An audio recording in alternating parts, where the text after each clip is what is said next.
Ang intense ng mga kaganapan ngayon sa abot kamay na pangarap sapagkat magigising na si Don Pepe at dito nga ay ikakagulat niya ang taong dadalaw sa kanya.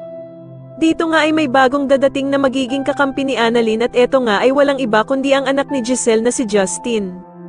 Samantala ay makakasalubong ni Annalyn ang bagong tauhan na si Justin at dito nga ay malalaman niyang dadalaw din pala ito sa kanyang lolo Pepe.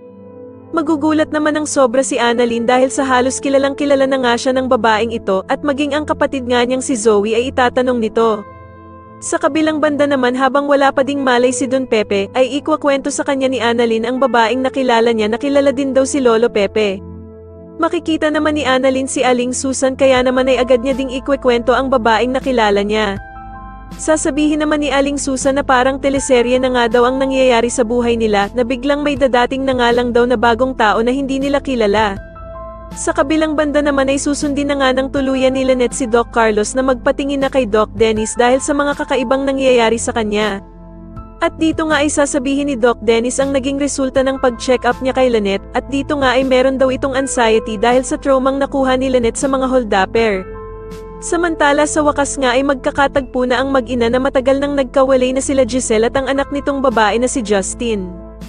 Subalit hindi magiging maganda ang kanilang unang pagkikita sapagkat may matatapunan ng kape itong si Giselle.